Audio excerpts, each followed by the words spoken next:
So we moved to the village of Lowangila about 4 years ago, and I began to ask the ladies there what they do to feed their children. They live in mud and stick houses. There are no businesses in the village, so there are no jobs. And they began to tell me this story of how they make charcoal. And the first thing they told me was that they take a piece of fabric and they tie it around their stomach really tight. And that if they do that, they can go all day without getting hungry. Well, I'm not really sure that I believe that. Maybe it's a psychological thing that they do, but that's what they practice. And then they walk 4 hours to the place where they can cut down trees.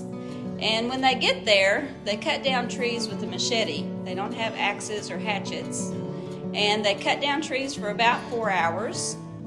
And then they walk 4 hours back home. And when they get back home, their day is not done. They have to cook their food from scratch. There's no Domino's pizza to be ordered or anything like that. And so it's usually at least 2 or 3 more hours before they can go to bed. And when they do go to bed, they're lying down on a dirt floor. Sometimes they have a piece of cardboard they can lay on and blanket, but most of the time it's pretty rough conditions, even while they're sleeping. And then when they get up the next morning, they have to do it again. So for 3 days they do that. They walk 4 hours, they cut down trees for 4 hours, and 4 hours back, and then take care of their children. On the 4th day, when they go, they take the trees that they've cut down and they cut them up into smaller pieces. And on the 5th day, they take that wood that they cut into smaller pieces and they cover it with grass. And then they cover it with mud. And they make little holes in the side of it and put a little fire in there. And the burning grass actually smokes the wood into charcoal. And that's how you make charcoal. So it takes about 36 to 48 hours for it to smoke. And so then they go back when that's finished and they hire a motorcycle to carry their charcoal from the forest to the town that's about 8 miles away. You can imagine if it takes them 4 hours to walk there, carrying nothing but their machete, how long it would take them to carry 1 bag of charcoal back to the road. Well, and they make 5 or 6 bags in a week, so it'd be very difficult. So they hire motorcycles to go and get it, and the motorcycle driver actually ends up making as much money on the charcoal as the ladies do.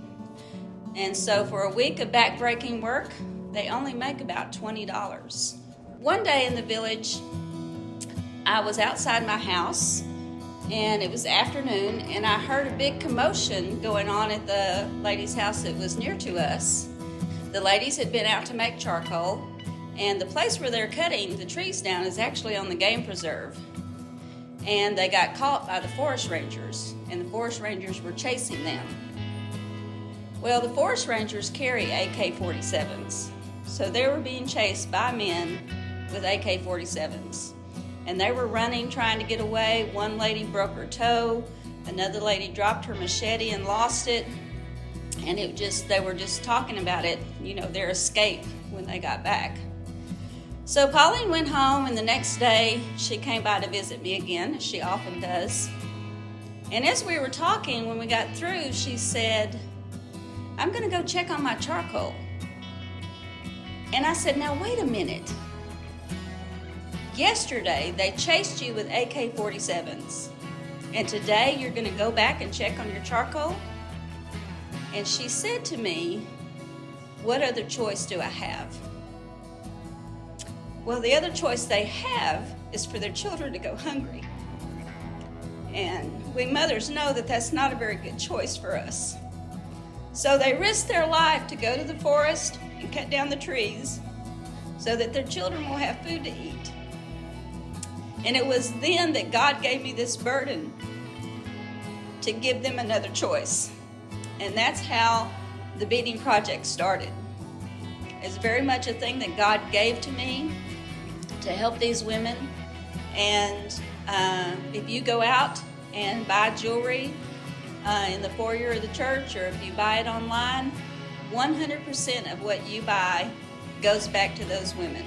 None of it goes to our ministry, but 100% goes back to them to help them feed their families. and they can eat for about $1 a day. So $1 will feed a family for a whole day.